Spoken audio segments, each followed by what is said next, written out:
All right. Hello, everybody. Tara Bachland here with the Matthew Wood Institute of Herbalism, here with another episode of Becoming an Herbalist. This time I have with me Kira Sutherland, who's a sports nutritionist and an Australian naturopath. And to give you some perspective on another way that you can incorporate herbs into your professional life or move in that direction. And so thank you so much for joining me bright and early in your Yes. woods. 7 a.m. It's all right. I'm an early waker. So thank you for having me. It is absolutely a pleasure. And so you have quite a varied background from early on. I've interviewed you before. We've talked about medical astrology. So that is a part of your toolkit as well. And of course, that incorporates herbs. But a large part of your career has been and is sports nutrition and naturopathy. What does that entail? Like, what kind of cases do you see? What kind of people what do they come to you with? Yeah, so when I originally graduated, it was, just to clarify for your audience, if they're North American, I'm a Bachelor of Naturopathy. It's not post-grad. We have a different system here. So my undergrad is naturopathy, and in naturopathy in Australia, we do that qualifies me as a nutritionist, a herbalist, a homeopath, and as a naturopath. So it's all together. Mm-hmm. Although I have separate diplomas in all of those. And then my postgrad was sports nutrition. So, oh my gosh, what do I do? And see, so I'm a very athletic person. So once I graduated as a naturopath herbalist, I graduated so long ago. We were just seeing general clients. That was the normal thing, unless you wanted to specialize in female reproductive stuff. That was kind of the big specialty back when I graduated. But I was a naturopath inside of a gym. I had my own little clinic. And so I kind of veered towards sports and athletes. And I was working with a lot of personal trainers. And so my beginning baby herbal career was very generalized with clients, and then kind of streamed into working with all forms of athletes. But I do a lot of endurance sport, marathons and stuff like that. So it became my focus to look not just at nutrition, but at the herbs, especially adaptogen herbs and immune system herbs. So that became my kind of bread and butter with clients, was, looking at supporting their energy and their adrenals, as well as then all the trouble they get themselves into with overtraining and suppressed immune system. So it was an interesting kind of swerve into what my passion was. I didn't realize was going to become my specialty. Does that make sense? That's been coming up a lot in these interviews is, I've asked people, because I too was trying to figure out the exact path, to take.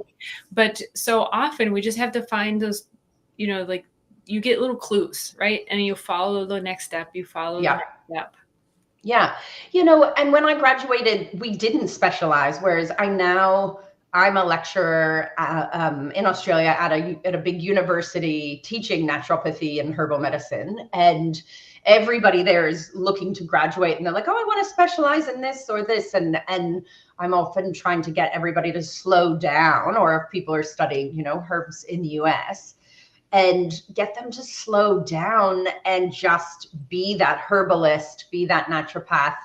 And I think staying really broad in the beginning is great, because you really learn all your systems better, and you learn to support in every way. Because even when I have athletes coming, they still have all their other systems I need to treat. And as I'm sure Matthew teaches, it's all interconnected, every system. So as much as I specialize, I still have to stay very broad, because people are still going to come with, gastrointestinal issues or hormone issues. I still have to have my finger on the pulse with everything.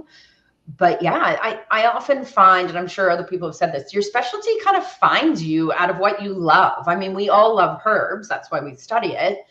But then it just evolves because of the person we are. I think it evolves because of who we are and what our past experience has been. A lot of people get to study herbal medicine because they've been through a healing journey themselves. And so I find that's often one direction, but also just what age bracket we're in, what, what phase we're in as females. I find people really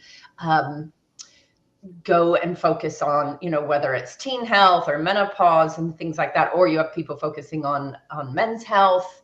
Yeah, it's interesting to watch the evolution of herbalists. And I think we don't have to know what we're doing right away. We just got to get out there and do it.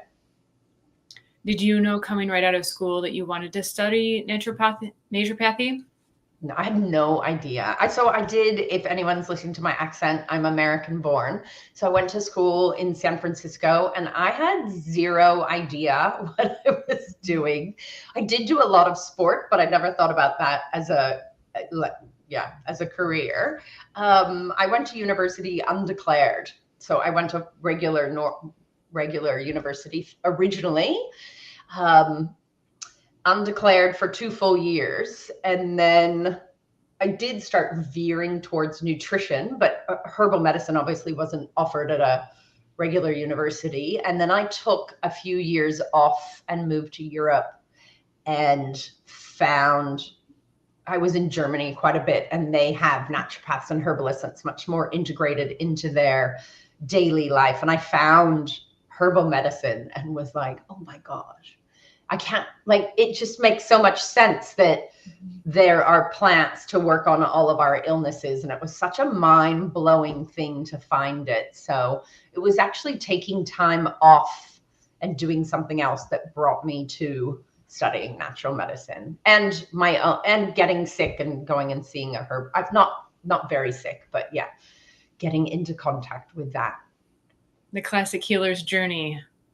Yeah, I wasn't horribly sick, but because I was a traveler in Europe, it was also harder to access doctors. And so you would go into health food stores, or then I met somebody who was a German Heilpraktiker or naturopath, and they kind of she was amazing and kind of mentored me in the whole idea of it. Cause obviously by that point, I was really thirsty to be studying. So yeah. And I got into the spiritual side of life around that time, and natural medicine and herbs just seemed to fit so well between the energetics of life and then how to actually work on healing your body. So it was, I did go through that path of healing journey, but yeah, it was just mind blowing to think there were herbs that matched all of our ailments. That was it's like that puzzle piece coming together that makes so much sense that you just never thought about before. And I was like, why had nobody introduced me to that?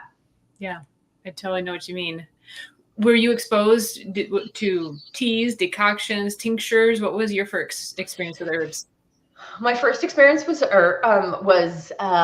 teas. I was probably a herbal, and in Australia we pronounce the H, so I'll jump back and forth between the two. I was exposed to herbal teas first because I became very food focused education wise, and then found herbs. So herbal teas and then tinctures. And tinctures are just a huge thing. And in Australia, we are very tincture focused. That's our main medium is liquid extracts and tinctures. Somewhere here. Mm-hmm. These are all massive jar. They're all like this big, 500 milliliters, half a liter. Sorry, we're on metric. Those are huge. There's about 100 bottles sitting behind me. Wow. Yeah. So in Australia, we have this kind of system where, we use tablets, we use teas. Teas are kind of coming more into fashion, but I definitely know when I visit back in North America, teas are a bigger focus. And I love that because you're actually getting the feel and the look of the herb and the smell of it. And I think that's amazing. Whereas in Australia, we very much train them around liquid extracts or tinctures. And we typically put in 4 to 6 herbs per mix. And we make, how many ounces would it be? 30, like 5 and 6 ounce bottles for people is a really classic thing to do. Typically 4 herbs plus something like a ginger or a capsicum to kind of synergize the mix. Mm-hmm. Is it a potentiator? Right? Is that yes. Yes. Yeah. So I love that idea. you've been formulating, like, before all these magic potions of, energy drinks and energy this and that. You've been doing that for years, I imagine, with Yeah. making custom, like, formulations for nutrients and herbs that may help an athlete in particular. Yeah. Yeah. So I'm on year 29 this year. I think I have to have a celebration next year. So I've been a herbalist for 29 years, and it goes fast. I remember being desperate to get to year 5 to say, oh, I'm at 5. I've been a herbalist for 5 years. And now all of a sudden I'm at 29. So we make typically individualized mixes for people, with athletes as well. And I'm not just working with elite athletes. I'm working with people just trying to run 10Ks, people trying to get fit, menopausal age people that need some support or weight loss. I work a lot with that as well. And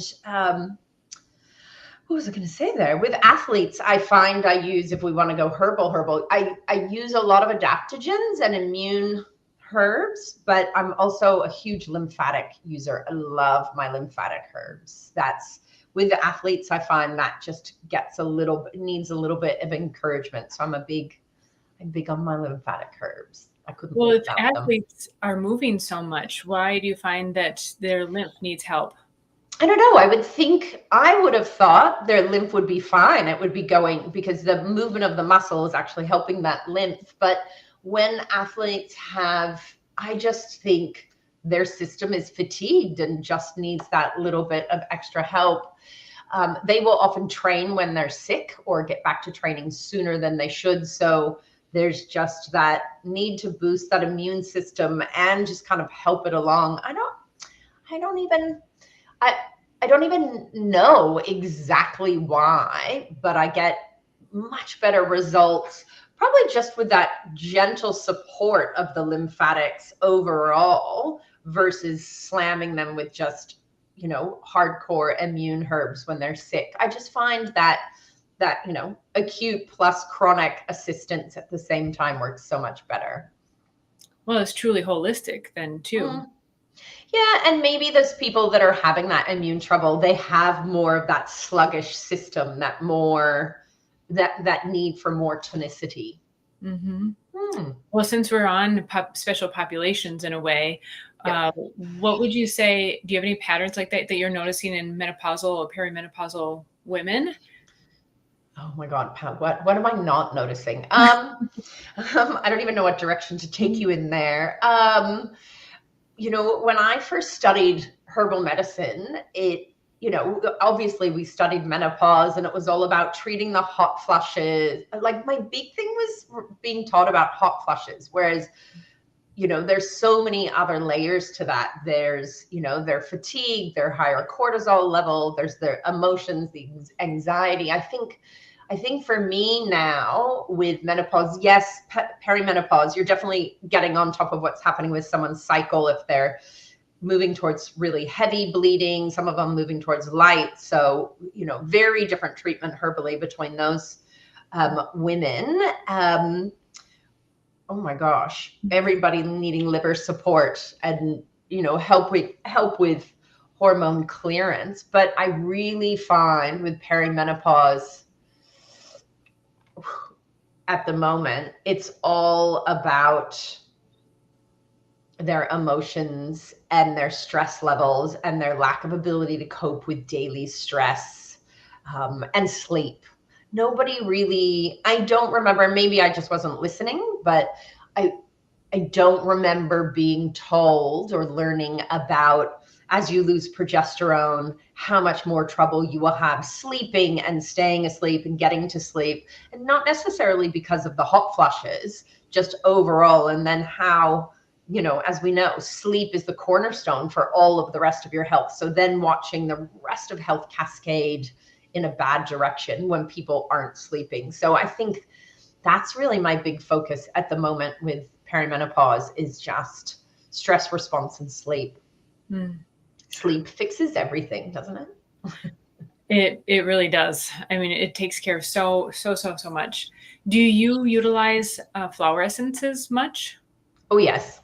Oh, I can't go. I'm backwards on this direction. Here they are. Oh, here's all my flower essences. Yeah. I have about 4 different types of essences. I love flower essences. So originally taught Bach or Bach, but I'm in Australia. We have Australian essences. I love the FES California essences.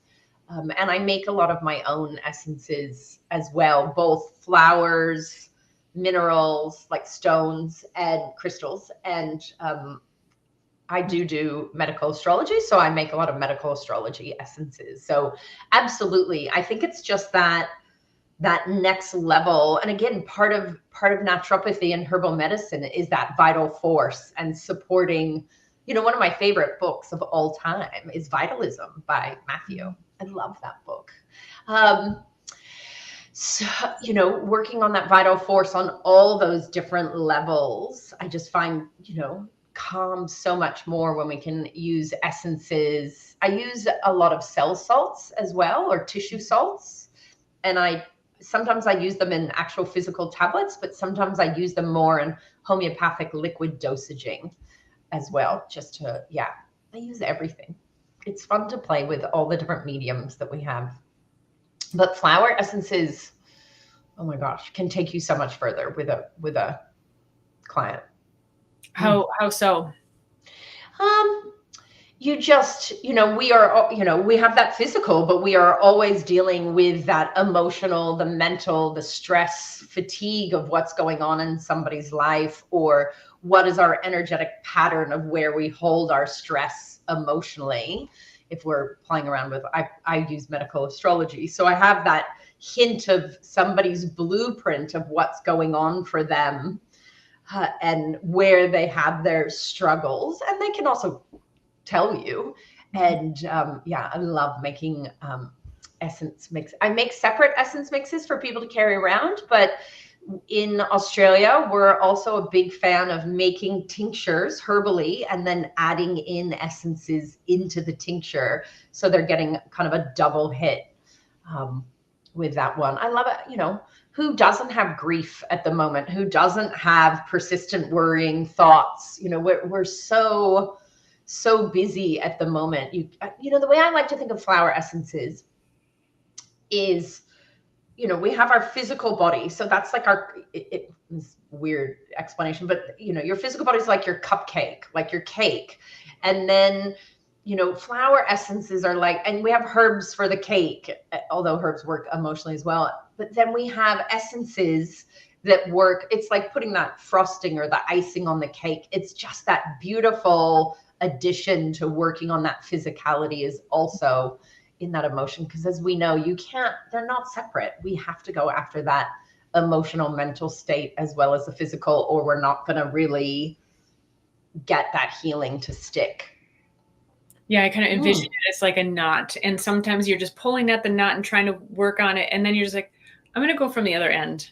And then it will go to the other side, and it just helps to loosen up other stuff. I think I like that. I thought you were going to say it's like putting a little oil on a rusty knot, and like the visual I got when you were saying that. But yeah, and sometimes, we have so many people at the moment that come in on polypharmacy, and they would love herbal medicine, but we're then with whatever's going on with their health and they're on too many medications, you only have an option of a few herbs that you can use.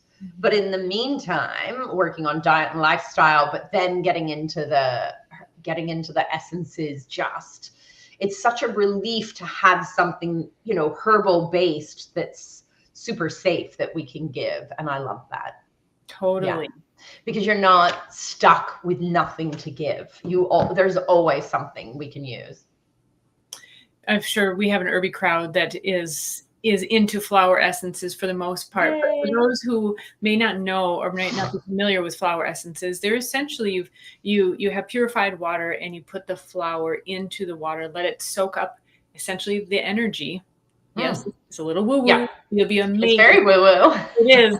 But I'd like to explain it this way is, we know throughout the world, I believe, if you give someone a red rose, it means something. If you give someone a daisy, it means something else.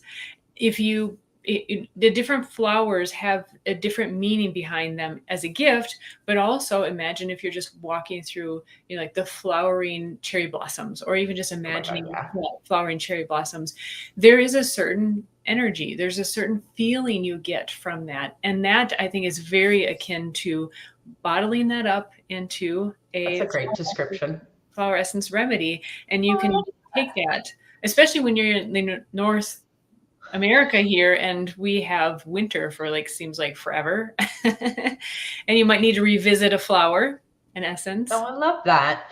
Yeah, we put just to explain, typically you put the bowl with the flowers in it out in the sunshine. So you have the potentizing of the solar rays.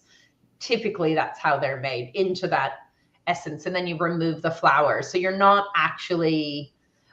meant to be able to have a bad reaction to them. You're not meant to, it can't cause problems with medications and stuff like that. It is a form of homeopathy, if people understand homeopathy, but it's so gentle, and it's like giving someone a hug in a bottle in a beautiful way. Different to motherwort. Yes.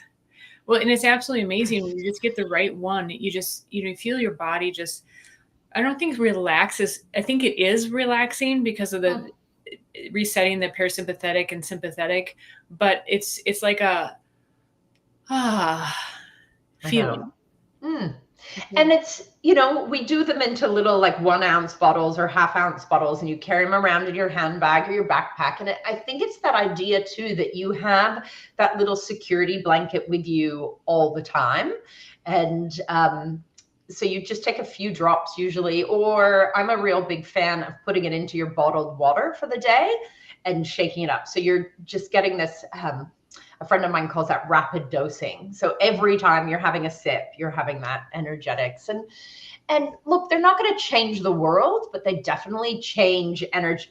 They're just, I find them so beautiful. So beautiful, and a great other way to use herbs on that next level. Absolutely. Well, I mean, potentially it could change if everybody were taking flower essences. Potentially could change the world. It could be a lot nicer. I believe that is the FES flower brand. They have the environmental solutions. Is that the one that they studied, that they would go to, after natural disasters, and they would administer this to people, and they actually did studies on how it positively affected people, statistically. Oh, wow. I didn't know that. Yeah. I'll have to look that up now, because now I'm just, it's like, I have to. Flower essence wise, probably the most famous one is the Rescue Remedy, which is a combination of 5. A lot of people that don't even know about flower essences know about Rescue Remedy. And it's 5 Bach flowers for kind of shock, trauma, when any kind of stress. And I had an instance where my husband had a really bad bike accident. Probably should have gone to a hospital, but he's a bit stubborn, so he came home. And we used arnica, we used comfrey, we used all kinds of great stuff. But I gave him Bach flowers within an hour of what should have been an accident that could have killed him. And it was interesting because it's meant to remove some of that etheric shock, or what that trauma of what had just happened. And it was funny because sometimes I've questioned, but it might have been his personality as well. He didn't seem overly affected by having had this really bad bike accident where he could have died. But because I got the Rescue Remedy in so quickly, sometimes I'm like, wow, maybe should he have I let him have that experience for a few more hours before I put it in, because he was like, oh no, I'm fine. It's all fine. And I was like, I'm going to go out again. Yeah. But yeah, it was an amazing experience of watching it work incredibly well. That's amazing. Yeah. My issue was, I think I almost cleared energetically what had happened so that he didn't quite understand physically how long he needed to rest for. But anyway, we got there. I believe that could happen. That makes sense. Yeah. Yeah. Yeah. So flower essences, I'm probably using those a third of the time that I'm using herbs, but herbs are, my big go-to, both tea and there are instances where I go for teas first. I just think there's something about that ritual of herbs and putting that tea together for somebody, or making the tea and the whole ceremony around what teapot you're using, or using your favorite mug, that whole nourishing side to it, as well as medicinal side. Yeah. And some herbalists are rather emphatic too, that when you taste the herb, your body knows what to do. Like that triggers the body. It's not just about the chemical constituents that land in your stomach or in your intestine, but that once you taste the herb, it already triggers the body into action. Yes, absolutely. And I think with tinctures, you do get that taste. It's a lot stronger, not the same way that you're going to get like, I walked into the clinic the other day and someone was making, whereas I supervise students as they're graduating and seeing clients. And I walked in and I'm like, that smell, I know it was buku. Do we say buku in North America, or do you call it something else? I think I haven't heard it much, but pronounced differently. Just want to make sure. Sometimes we say things a bit odd. Yes. In Australia. So is it spelled buchu? Yeah, buchu. But in Australia we say buku. Buku. Anyway, it's such that specific smell, and there's that tang to it. And yeah, but the tasting is amazing. And I'm not a fan of herbal tablets and capsules versus powders or liquids or teas. I just think you get that understanding of what's coming a lot better. Well, and we know so many herbs, we are going for that bitter taste on the mouth, right? That's part of the action we want. Or like gymnema, again, maybe gymnema. I don't know how you want to say it over, the Gymnema sylvestre, the herb for the pancreas, for blood sugar levels. And that has when you taste it on your mouth, it actually stops you from tasting sweet for a couple hours. Like it literally, no sugar tastes, it tastes like dirt. And I'm always amazed when people take it by tablet, because I'm like, you've lost one of its amazing, things about it. Mm-hmm. Yeah. So as a herbalist though, getting to the beginning of your questions, I think with, how to use herbs as where people are going with their careers about it. I think it's the beauty of letting it evolve organically. I mean, we have to be, proactive in how we do it as a career, but definitely it's this amazing career where it kind of goes in one direction and then you find another and other things open up. It's been if I look back at my career, it's definitely not a straight line, and it's not the straight line that I imagined for myself, but there's just so many interesting opportunities that come up as herbalists with how to incorporate it into clinical practice, and not always in ways that we imagine. Absolutely. Nowadays, you have a bunch of online classes. So if people are interested as well, whether it be medical astrology or the sports nutrition and nutrition in general, you have classes particularly for women in their 40s, perimenopause, menopause, so a number of topics. Your career has evolved. Oh my God, crazy. It gives us some highlights of how it's evolved over time. Well, actually, if you want a funny story about where it almost evolved to, when I originally started practicing, and I was veering towards athletes, because that's also, I was in a triathlon club, and so people from the club found out what I was doing, and I understood their certain form of craziness you have to be to do triathlon. So they would come feeling comfortable when they told me they did 20 hours of exercise a week. But I had and I guess this was part of the sports nutrition, but I had a woman come in to see me who was an exotic dancer. I don't know how else we say that. That's in Australia. She worked in clubs, pole dancing and stuff like that. And so she had these horrible nighttime out. She was amazing and very fit, and that's an athlete as well.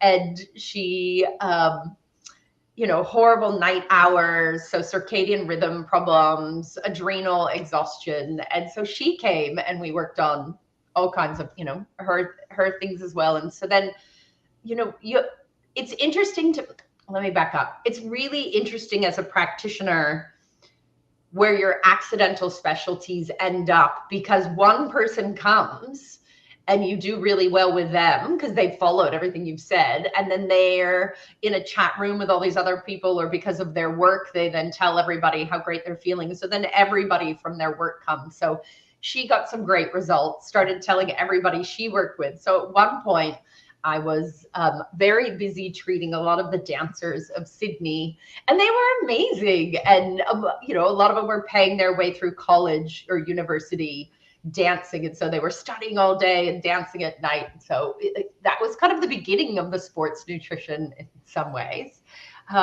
Very good fun, some great stories. But oh my God, where's my career gone? So the sports has always been a thing. And then one of, you know, we don't have to do our careers alone. I think it's a beautiful industry that I think there's enough space for us all. Yeah, there's, you know, I quickly went into lecturing. About 5 years into clinical practice, I did postgrad studies so I could be a lecturer. So I've actually lectured. Part of my career has been clinical practice, and then 50% of my career has been education. So at the university level, lecturing in herbal medicine, naturopathy, sports nutrition. And for me, that's been, I think, one of the fun things about being a naturopath or herbalist is it's not a 9 to 5. You can have a 9 to 5 job and open up a clinic and just see clients, but there's so many other opportunities. So I've always been kind of 50% clients, 50% lecturing, be it at the university, or I now get hired by other schools, like private schools online, or companies. In Australia, I lecture for a lot of companies on specific topics when they're creating new products. In Australia, I'm not allowed to legally lecture about anybody's product, but if someone's coming out with a bunch of weight loss, herbal kind of stuff and protein powders, I can lecture on the generalization of that. So it's been really fun to kind of see in which direction, like, it's always changing, which for my brain is brilliant. I couldn't just do clients all day, every day. As amazing as my clients are, that would be too tiring. I think that's so helpful to hear, because as I was, you know, you hear when you see like the list of things you can be when you grow up, right? You kind of, in your imagination, you try them on for size, right? But you only know what you can imagine or what you know. And if you've never met an herbalist or a naturopath or so forth, or heard something like this, like, you know, you can split your time, you can do something else. Cause that's what I thought for myself, was like, I don't think I could handle clients all day, you know, No. like it just be too much. But to hear, it's hopeful, you know, to hear like, how, and so did you seek out those lecturing opportunities, or was it, you know, kind of luck and all that? Yeah. There's a bit of everything. I definitely sought out the lecturing at the university. I approached them. Obviously, I had to get the right qualifications to be able to teach there. And then, you know, slowly, your reputation develops in what you're good at. And so often companies hit me up for lecturing for them or giving seminar series. And then when, you know, the whole online, you know, the last decade has been insane for our industry and careers, because it used to be that I would only be lecturing face to face, right? Or someone would hire me and I would go around Australia lecturing, or you get invited to lecture at a conference. You fly somewhere and you give your little one-off lecture. Whereas now with the way we do education on the internet, it's just phenomenal who we get to lecture for. So, you know, it definitely took time for that. No one's going to ask you to lecture the year you graduate, unless you have a different background, you know, from what you were doing before you became a herbalist. And I think that's an interesting thing for people to think about. Even if you go, oh, I was in marketing, or I was, you know, I can't even think, cartographer. I don't know what people did before they studied herbs, but we have so much knowledge and education behind us in other fields. I really think it's smart to look at how to combine those, even if they seem really opposite to each other. I've seen people combine things that are just amazing. You know, be it creating graphics for people within the industry to, working in the marketing and advertising side of our industry, because so much online stuff, there's, yes, seeing clients is phenomenal, but there's so many other layers of what we can do with herbs and naturopathy and educating, be it other practitioners or educating the general population. It's beautiful. There's so many directions we can go. Yeah. And online, creating books, creating programs, some of the most, there's a woman in Australia that's just incredibly successful at the moment she's a herbalist, nutritionist, just created the right weight loss program at the right time, got the right advertising going, and she's just booming at the moment. And she's probably only 5 years out of school, but authentically knows what she's doing and advertising it properly. Yeah, it's absolutely incredible. It's fun for me to watch. I have the Capricornian brain that's just like always trying. Well, probably okay. Now we're going to do astrology, but other things that I like to like observe and see, like, wow, look what they're doing. That's really cool. And so I've often mentioned, even if you're an accountant and you just love herbalism, but don't see yourself as a practitioner, heck, there are a lot of herbalists that would love a really good accountant that understands like how their business could really use skill. Yes. Yeah. And, there's an enormous amount of people, this is in Australia, I really see this, but I'm sure it's over in North America as well. People that have marketing backgrounds, advertising backgrounds. Like I have 2 virtual assistants that do stuff for me, and their skill sets are really different. And so and they're new graduates. So while they are building up their own herbal practice, because you can't just to graduate and just go, oh, I'm just going to see clients. We often say in Australia, it takes kind of 2 to 4 years to really build up a clinical practice.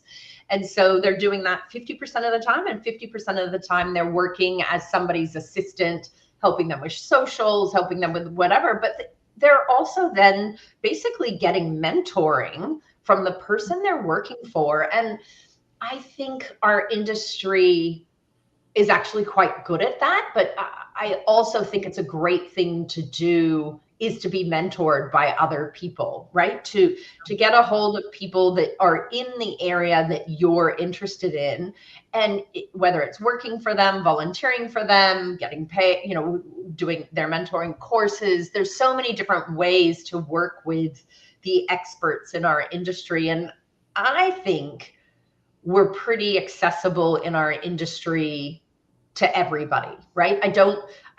Yes, there can be ego in our industry, but I think our industry as healers, we're there to help people. So we're also there usually helping other students to the point where we can. And I think, if you go back in medicine, there was, doctors that were trained at university, and then there were doctors that were trained, or, hedgerow herbalists, that learned through just working with people. And I think probably that way of learning, once you have that formal awareness of herbs, is amazing. Learning from other people. I still call some of my best friends or some of the smartest herbalist naturopaths I know. I'm like, what am I doing with this? I'm always looking for help with stuff, even though I've been going a long time, because I don't know it all. How do you find that community? Obviously, or initially from school, but where else do you find those people that you can connect with and call on like that? Yeah. Where does the community come from? I think social media. I actually think social media is a great place to find the people that inspire you and reach out and have that conversation. Some of them might be too busy. Doing further education, getting a hold of other lecturers or studying under certain people, but also going to things. Now that COVID is over, there is that ability to go to herbal conferences and, going to conferences. I always joke, yes, you're going to get some good education, but you're going to find your people. You're going to have that community, whether it's going on little 3-day retreats, where people are teaching stuff or going to the bigger herbal conference. You guys in the US have amazing herbal conferences. And I always joke that I'm like, oh, I can't, I like the lectures, but I like the people better. And those amazing connections. I think we're missing, online education is amazing because we can now study with people from all over the world, but still getting yourself face to face, finding your local herbalists association in Australia. And I'm sure this happens over there as well.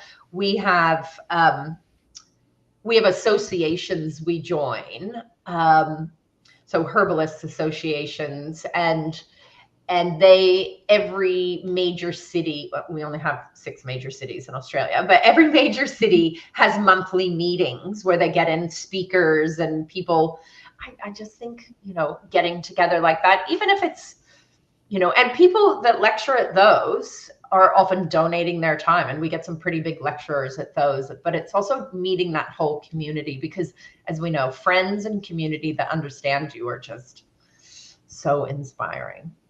Especially when you have those difficult cases, or, maybe legislature changes or something. I mean, there's so much to benefit one another.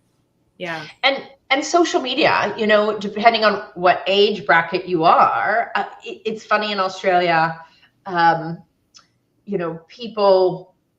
lot of people, a lot of people won't be on Facebook, but Facebook in my industry here, Facebook has some of the biggest groups you can join. Like I often say to my Gen Z students coming through, I'm like, I know you're not on Facebook, but you need to get on Facebook just to meet these communities, because Facebook is still where the conversation happens in these closed groups to get support and to meet other people. And yes, Instagram, you can meet people one-on-one, but you can't do those big groups. So right. I would look for it there, because almost every big organization herbally has their Instagram, but they have their Facebook where the bigger conversation can happen. That's great advice. You're obviously very natural at it. When we first connected, you're just very easy to connect with too. So that certainly doesn't hurt. Oh, yeah. I can't believe we haven't met each other face to face yet. That's what's so funny. Do you always typically go on to the West Coast when you're here? Well, I'm from the West Coast. I'm actually just about to be there next month. No, I go other places as well. It depends where I get invited to speak. So yeah, so this year I'm up to Seattle to speak at a conference. It's actually an astrology conference, but so for those that don't know me, and again, let's take it back to being a herbalist. So I graduated as a naturopath, and everybody was off studying traditional Chinese medicine or Ayurveda after graduating as a Western herbalist. And I was like, where's our system in the West? What about our energetics? And we had read Culpeper and certain herbs were ruled by certain planets, and we have, hot in the first degree, cold, drying. And so I luckily was studying astrology at the same time and found medical astrology, which is kind of like our energetic system, like TCM or Ayurveda. So I went down that route just for fun and to teach it to myself. And 30 years later, and it was a complete hobby just to understand the energetics of people. And 30 years later, I get to fly all over the world lecturing in medical astrology / I kind of combine it with naturopathy. And so my hobby completely turned into my career. And, now if I look, or if my accountant has a conversation with me, 50% of my income actually comes from education around medical astrology, or doing herbal naturopathic medical astrology clients, as and then my whole sports nutrition naturopathy. So I'm almost running 2 careers. In my brain, they're connected, but I have 2 websites. It's interesting. It is very interesting as an observer too. It's really fascinating and impressive. It's like really, it's not easy Well, I suppose when it's your passion, your love, doing two separate things at the same time is It's tiring. a lot. I mean, you run both social media and so forth, and but that's so interesting Yeah. that it came about because you're like, what is our Western system of this, and that led you down that path. That is really Yeah. interesting. And it helps me understand people on a different level, like their constitution, or why does two people exposed to the same stresses, why do we diverge off and have different issues? So for me, it's the holistic way of looking at somebody. And, Matthew is incredible at looking at this as well. It's just, I can't even imagine my life without it.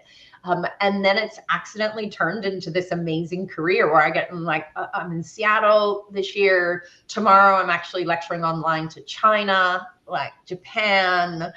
I've been to China lecturing in it as well. Like, that was crazy. And flying all over the world to go do it. It's just phenomenal. Sometimes I'm flying around for the naturopathy sports, and sometimes it's the medical astrology herbal side. Later this year, I'll be in Utah, which would be fun. Not too far from you, right? It's closer than Seattle. Yeah, so I'm in Utah. It just depends where the conferences are or workshops that I'm invited to lecture at. Coming from Australia, everything's a bit of a big hike. But I'm good at collecting frequent flyer points.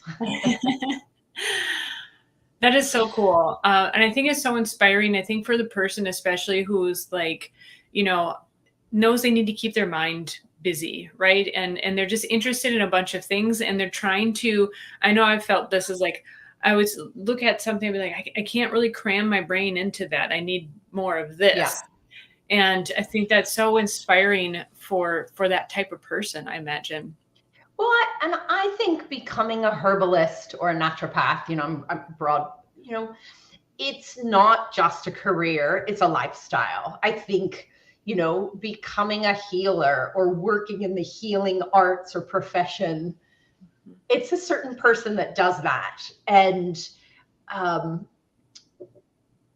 it's amazing all the different areas we can go into. Like, say somebody was a really good writer, there's amazing writing jobs working for different herbal companies or nutritional companies, or, there's ghost writing for people there. Oh my gosh, like, look at your career and what you do. You as a herbalist and then an orchestrator of people's businesses. There's so many, we don't have to limit ourselves to just practicing. And I would really encourage that, especially as people are starting, because,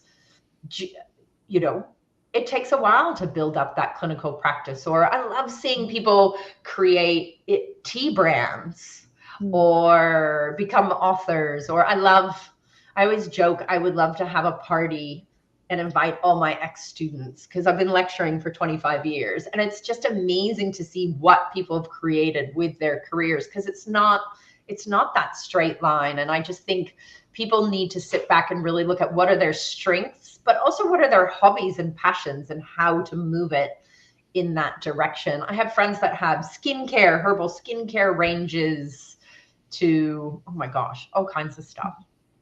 Such good nuggets here. And these nuggets have come up in other interviews, but they're just like one chain together here. This is awesome. Oh, nice. Well, I've had 25 years of watching people graduate, and what they go and do. And holding on to your old job a couple days a week while you grow and figure yourself out. Or, one of the beautiful things, and my husband and I talk about this, is, when people decide if they're going to have babies, life goes through all these different phases. And this is a type of career where it's not 9 to 5, and it's not, no, you don't get maternity leave or paternity leave, yes, there are bits to it that are trickier, but you can oscillate between how much you want to work. Like, I have one child, and the year that I had her, I went down to 1 day a week of clients, just at this set point, to set hours. Or once your kid goes to school, you can see all your clients during school hours. Rather, I used to stay pre-kids, I would work on Saturdays and I would see clients till 9 o'clock at night. Now I like laugh if somebody asks me if I do after hours appointments. You can oscillate to your needs, be it you have to take care of parents, you have to take care of kids, or you have a partner that's getting busy, or you don't have those and you can work full time. It's such a beautiful, yes, there's more risk working. There's not risk working for yourself, but there's more hoops to jump through, be it healthcare or other issues. But the beauty is I don't have to ask anybody to go on holidays. I don't have to ask anybody to take leave or take the day off. I just do it for my, there's so many pluses to that. I wouldn't trade it for full-time employment ever. I've never been somebody's employee, actually. Mm-hmm. I've never had a paid holiday, but I pick my holidays. Right. There are definitely trade-offs. And I think it does take certain personality types. And I think it's, especially when you've been in a career for a long time or working jobs for a long time, some people just get to the point where like, that's enough. I'm going to figure this out. I'm going to make it work. And so what are some, since you do see a lot of graduates and is there any advice that you give, or we've seen commonalities, but I just wondering if you have a new tip here. Like getting started, finding clients. Yeah. So finding clients is so different these days. Finding clients, clients, I watch people graduate and they're like, oh my God, I'm not busy enough. I'm not busy. It takes a while to learn the art of communication with a client and researching what's going on with the client. You won't know everything right away. So you have more free time when you're not booked out in the beginning. I always say that's because that's the free space you have to create tea blends, create handouts for your clients on healthy eating or being in nature. You have that space to nurture the creative side, because as you get busy with clients, you don't have that creative space. So as you're waiting for the clients to come in, get creative. I actually think social media, sadly, is the best place to locate clients. My other really favorite thing is giving free talks. I sought out, they might have found me, but I would do free talks, not everywhere, but like there's a group that people join where they get trained to run marathons or do a triathlon, but they're fundraising for cancer research. And so there's these groups. And so I would offer to go talk to sports groups for free, right? That was kind of my way of giving back to community, or high school sports teams. I love teenagers. That's a big area for me. I love going and challenging myself to try to make teenagers listen to you. And I don't do a ton of free talks, but I would do talks, and one or two clients would come out of every free talk. And I'm not there handing out business cards. I don't even know if people have business cards anymore, but I would always have handouts for people to take away with all my info on it.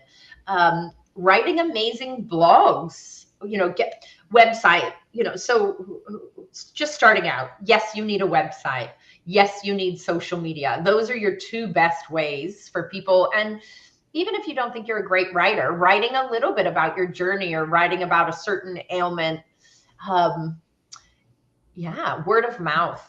And everybody that hits you up at barbecues, when they find out you're a herbalist and they start asking you health questions, that's where you're like, well, that's why you need to come see me. Mm-hmm. What else? I gave away 2 consults to a triathlon club once. It was my triathlon club. I was like, oh, I'll donate this for a charity event. And I can tell you, those 2 people that won those charity consults, they had to pay extra for their herbs. I made sure that was on the thing. Mm-hmm. I can map hundreds of people that came after those people. Wow. So I'm not a fan of doing a lot for free. I think we do need to charge our worth, but there's a place where I have my best advertising has come through donating my time to really good causes. Yeah. Yeah. That makes a lot of Yeah. sense. And it's one of those things, what were we talking about earlier? Oh yeah. That when you first get exposed to herbs and you're like, oh my gosh, that makes so much sense. And hearing you say things like that is like, of course, that makes so much sense. But just hearing someone say it, Yeah. I can hear a bunch of light bulbs going off. Yeah. I mean, just going and saying, oh, I'm going to give a free talk at this shop, I don't see that works very well unless you're in a great small community. But finding that targeted audience and trying to get access to them can be amazing. And I think just being gentle with yourself, and yes, it's going to take time. Going and, as I said, going and mentoring in somebody else's clinic. A lot of us do most of our consults online these days, but there are still bricks and mortar. There are still clinics or health food stores to work in where you can get that amazing exposure to people and learn better how to talk to them. I managed a health food store while I was a student herbalist. And I learned what everybody needed help in, and I learned what the little problems are. And yes, you're standing there getting paid something really sad per hour, but the learning that went with it was phenomenal. And So good. Yeah. So did you do your undergrad or the first 2 years in the US and then you finished in Australia? Yeah, so I did 2 years in San Diego. And then I took quite a few years off. And then when I came to Australia, I restarted my degree because it was too hard to swap over with credit. So, I restarted it here, and that took me 4 years. And then you kind of never stop studying though, right? I then, 5 years later went on and did a post-grad degree in sports nutrition because I knew that was my area, and also something for newbies graduating. And I know I've said this before, you don't have to know what you're doing. You don't have to know your specialty. Just get out there and see what you're good at and what, like I have friends that graduated that never would have been into skin, and now they're like the eczema, psoriasis gurus, and they love it. It just finds you. One of my friends specializes in vaginal microbiome. Like she literally is about, she does, both sexes, but she's the female, or those assigned female at birth, but, microbiome expert. And she just finished a PhD on using herbs vaginally. And, she never would have thought that was her thing. And so now, there is so much opportunity and so much niche opportunity, but let it kind of find you, or think about what are you in love with about the industry and how can you create it that way? Because you can be practitioner and have your cottage, whatever interest. Yeah. And it sounds like the stories I've heard that grows, you maybe stumble upon, or, you have that niche, and then that gradually expands as well. And it's phenomenal. And I sit back all the time and just go, wow, what a wild ride. What a fun, amazing journey. I can't even believe I've ended up where I have. And I love doing it. And this is the other thing, do I want to retire? I'm only 55. I just turned 55. But it's like, this is a job. It's not a job. It's a lifestyle career. Vocation, whatever you want to say. And it's not something you ever have to retire from. You just can shift how you're doing it, or I'm going to write more books instead of seeing so many clients, or mentor group. You can always be in an evolutionary state with this job. And I think that is just yes, there's a lot of industries you can do that, but what a magical thing to do. Most people that study herbs get into it because they're like, this is insane, and it's helped them. And then, I can evolve it in so many different ways. So many great things to glean from what you've said. So thank you. And you've really shared nuggets. Those are things that people could hold close to their chest and not share. No. And, for everybody who's listening and really gleaning from this, thank you. Yeah. And so speaking of, your path, you're finishing your first book. please tell us about your websites, stuff that you have. Oh, sure. So my naturopathy sports nutrition, if you want to see my more scientific side, that's actually just my name. It's kirasutherland.com.au because I'm in Australia. That social media handle is actually Uber Health, UBERHEALTH, all one word. And that's been my business name long before other companies started using shortening of that word. So come find me there if you want that side, or my naturopathic medical astrology side is called astrologyofhealth.com, or that same handle on Instagram. And yeah, I just to add to something that you said, I think even though I'm only 55, I guess I'm becoming an elder in my industry. I think it's our job to share all the info and be really transparent with what's worked and what's not. I think it's a crime to hold things close to your chest. There is more than enough room for us and sharing. And I don't like when people hold their secrets. There's enough place for us all. And I think that's a real thing for me as a teacher. I'm not going to hold back what really works. Thank you. I think that's a wonderful message, and we appreciate it. Speaking for the crowd, and that's how, right, the knowledge gets passed along. Otherwise, it dies with each generation, and that doesn't make sense. No. And the things we've all learned, it's got to be passed on. I think that's that innate urge I have, is getting as much info out there as I can. So a little tidbit, we're in talks about creating a medical astrology 101 course for the Matthew Wood Institute of Herbalism. And so I'm very excited to get that together. And when we end here, I'm going to talk about, let's see where you're going to be in the US, because we've got to meet up in person. It's delightful to get to know you. Yeah. Isn't it absolutely amazing that you can get to know someone and like become friends? You've never met them in person. I know. And I feel like I know you really well already. It's quite interesting. And it's only been kind of 2 years or 2.5 years, maybe. Yeah. No, I can't wait. Wonderful. Can't wait. Well, it has been a pleasure. Thank you again for sharing so many wonderful tips. I think there are going to be a lot of people that get some really good nuggets from this. Yay. And look forward to the next time that we chat. Yep. All right. Thanks for having me. Oh, and I keep forgetting to say this because I get right into the interviews right away. Hey, if you're hanging around with us, make sure to like, subscribe, share with your friends. This, I think, was super helpful. If you have someone who's wants to start a health and wellness career, but they're not really sure where to go, let them know about this series, because even this Becoming an Herbalist series, I am talking to herbalists, but there are a lot of people like Kira who involve herbalism into other things that they do. And so they can really glean a lot of helpful tips. I know I could have used this 10, 15, 20 years ago. So, all right. Thanks, everybody. Bye-bye.